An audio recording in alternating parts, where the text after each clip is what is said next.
Hi guys, Maikeru here. This is my video on the corrupted workers. I spoke in the last video how I was going to test different things to do with corrupted workers, and it turns out I was actually right. Corrupted workers are pretty overpowered.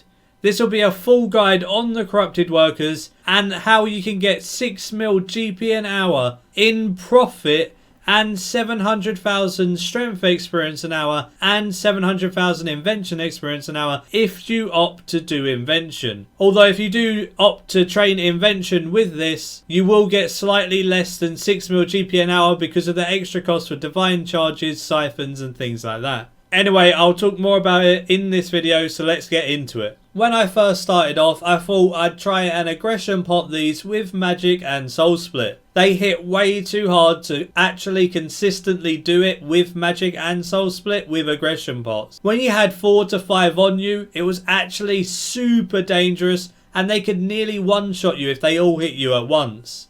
I definitely did not want to train like this, always living on the edge and chugging so many sharks here and there when a lot were on me. So I would definitely not advise using mage, and I would advise using melee instead, because as soon as I switched to melee, things got a lot easier. Plus, not to mention, I got a lot more kills an hour with melee than mage. So let's get into the melee method. So for the first method, this is kind of the semi-AFK method that you're not trying too hard with. I'm taking anima core armor that doesn't degrade and isn't augmented. Then for gloves and boots, I just have Torva gloves and Torva boots as they cost literally nothing to repair. I need to take the vampirism scrimshaw because we're protecting from melee and we're using that to heal up.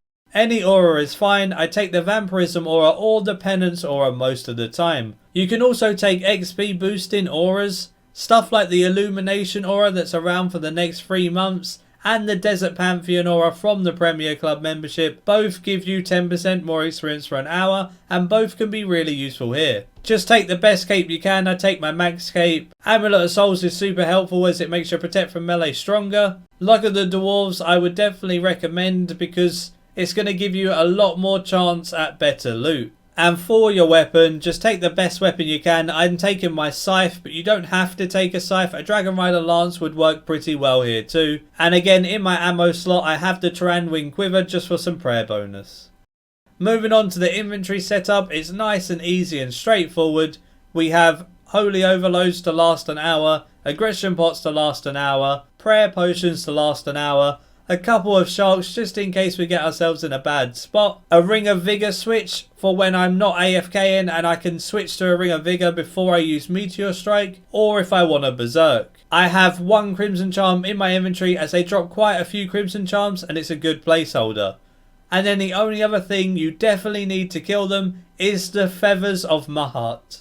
So you need to get those feathers in your inventory in order to kill them. Remember, you can buy them from the guy outside for 1,500 GP each. When it comes to actually killing the mobs, if you stand where I am in the dungeon, you'll easily be able to AoE 5 down at once and your aggression pot will pull them all towards you. So if you did want to semi-AFK it, you won't have to move from this spot, but you will have to pop your Hurricane, your Quake and your Meteor Strike in order to keep up your HP and keep up your kills per hour. Also make sure you have Cleave as number 1 on your ability bar as this helps so much. Only a couple of other things to note. You can use Devotion if your HP gets a little bit low.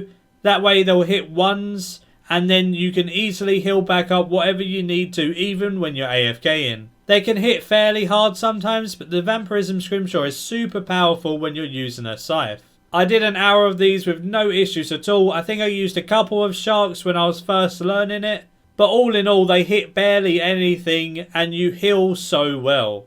Unfortunately, you can't really aggro more than 5 because anywhere else you stand, you won't be able to pull as many in.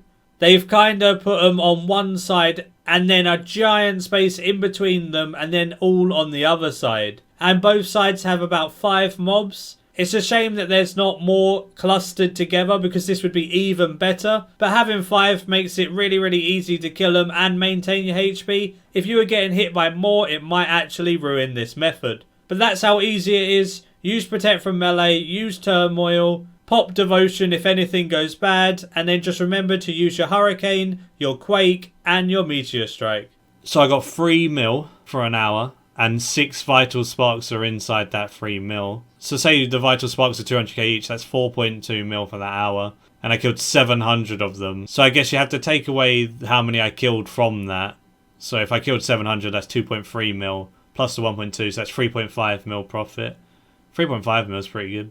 As for the semi-AFK rates, with just my weapon augmented, I got 692 kills in the hour. For the melee experience, I got 661.7 thousand experience in that hour. I also got 218.3 thousand Constitution XP. This means that combining these two things was nearly 900,000 combat experience an hour, which is actually really good. I also got the 3.01 mil GP chest base loot price check pop-up when I checked out the chest as well. In that pop-up, I also had 6 vital sparks in that hour, so that chest value is closer to 4 mil with those vital sparks. Unfortunately, I didn't get any keys in this hour, but I think the key drop rate is 1 in 500 to 1 in 1000, so I reckon you're bound to get at least 1 key every 2 hours killing this many creatures. So now, as for the slightly more optimal setup, we've only swapped out our chest and our legs. We've now got an augmented Torva plate body with Enhanced Devoted 3 on it. Enhanced Devoted 3 is super important. This allows you to proc devotion here and there when getting attacked by mobs. This will allow you to easily sustain your HP with no worries at all, even if you're berserking on cooldown. It doesn't matter that you're taking 2 times the amount of damage when this is constantly proccing and making them hit ones anyway. Then I also have biting on my chest for extra damage, and I have scavenging 3 on my legs just for all of those awesome components. And I also have impatient 3 on my legs so I can get more adrenaline quicker, so then we can build up to those meteor strikes, to those berserks, and to keep up enough adrenaline to keep hurricaning and quaking on cooldown, making sure that we're being really consistent and dealing as much damage as possible. Other than that, all of the setup is the same as the previous one. But the Enhanced Devoted 3 is the super key thing here. It helps so much. As for this method, it's near enough the same as method 1. You use your Protect from Melee with your Turmoil, with your Vampirism Scrimshaw, but this time you've got Enhanced Devoted 3, so you're going to be getting hit for much less. Due to you getting hit less means you can berserk more often.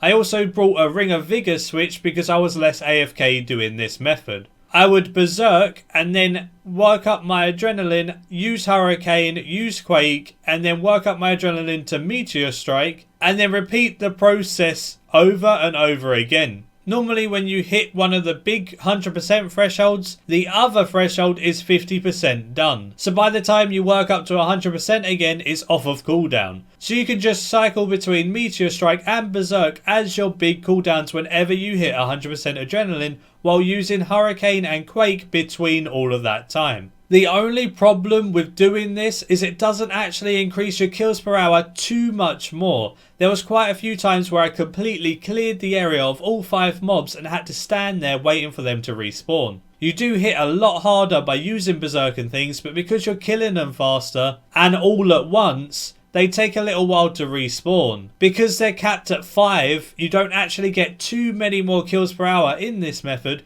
You still get more kills, but not as many more kills as I was hoping. I will go into those rates in just a second. What you gotta remember on this method rather than the last one is now you have augmented armor, you're going to be getting a lot more invention experience, but you're also going to have to spend more on charges.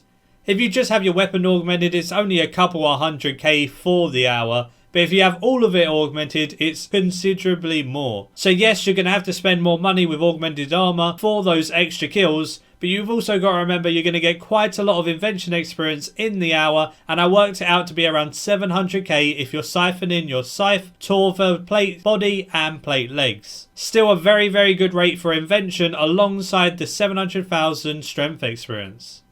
Oh, I got a key. After tons and tons of killing, I got a key. But that definitely helps with the GP per hour and stuff. Say you get a key every 2 hours or something, that'd be really good. And if they're selling for 3 mil, that's going to be great.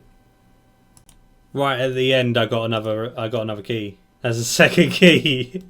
Just finished killing my last one now, and there you go. Second key. I'm gonna go see how much they sell for after looting my chest. 2.8 mil this time with 7 vital. So the vital sparks are pretty consistent at like 6 to 7 in the 3 hours that I've done. But the loot is kind of consistent as well. I killed more this time, but I got less. Only by like 120k, but still pretty consistent. Because if I killed 700, that's like 2.1 mil plus the vital sparks. Another 3.5 mil hour or something. Pretty decent. Let's see if they sell for 3 mil then. Okay, instantly sold for 3.55 mil. Over 3.5 mil for the key. So I am going to stick the second key in for 4.5 mil. Try my luck overnight. See if it sells. Today is my lucky day, boys. I came home from work and the key had sold for 4.5 mil. So one instantly sold for 3.5 mil and this one sold for 4.5 mil, which means just from the keys alone from these monsters, I've gained 8 mil. Pretty damn awesome. Although on the other hand, the vital sparks are not selling for 198k each. So I'm going to sell one and see how much it instantly sells for. So it's still instantly sold for 140k, which is more than enough. So as for the more optimal GP and XP rates for these corrupted workers, I got 748 kills in the hour, which is over 50 more kills than what I got in the previous hour. I also got 715.2 thousand melee experience and 236,000 constitution experience. This then adds up to over 950k experience an hour, which is absolutely crazy. I got 2.88 mil GP chest in the base loot, and I got 7 vital sparks in the hour plus 2 keys. Like I said before, I reckon these keys drop fairly often. It feels like a 1 in 500 drop rate, to be honest, but it could be a 1 in 1000 drop rate and I was a little bit lucky. But talking to some friends and doing some research, it seems like it's about 1 in 500 on the average drop for most people. If it is a 1 in 500 drop rate, these are insane money. So now I'm going to go into the big breakdown of the loot. So as for the overall GP breakdown, I got 1,440 kills in the 2 hours I did with melee. I'm not going to include the mage hour because I just don't think it was good enough. I got 3.85 mil GP chest base loot minus the feather costs for the 2 hours. Remember, the scrimshaw also costs 850k GP an hour to use, so you need to deduct this from the amount. I got 13 vital sparks that sold at 140k each, which was 1.82 mil. And then my 2 keys sold for a combined amount of 8 mil. This makes 11.97 mil total profit in the 2 hours with the scrimshaw and feather costs deducted. Obviously, if you're going to use fully augmented armor, you're going to have to take away maybe another mil or so from this just for divine charges. But this is around 6 mil GP an hour if you're able to get this consistently with melee. Being able to kill over 700 of these mobs in an hour makes key farming very easy, and vital sparks fly like they're nothing. It kinda seems like vital sparks are maybe like a 1 in 100 drop rate, and then the keys are about 1 in 500 to 1 in 1000. All in all, seems really good, and it's going to be super consistent money by doing it in this method. I'm going to make a loot video of maybe 5 or 10 hours of these mobs and see if it's just as consistent in a bigger sample size like 5 to 10 hours. So watch out for another loot video in the next day or two, and hopefully the rates are the same. So I'll keep you all updated with the rates, and I am sure I'm not going to be disappointed as these seem absolutely overpowered. Thanks for watching. I hope you did enjoy this new method of training your melee.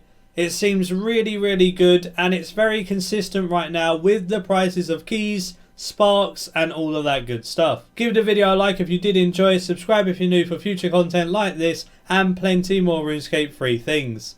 Goblin Slayers with a Z is my clan. It's open to everyone and anyone, so feel free to ask for an invite. You can join my friends chat Maikeru in game if you fancy to chat with me or anyone else in there. The Discord link will be in the description as well if you fancy chatting on voice communication. My Twitter link will be in the description if you fancy following me there. And until next time, see ya.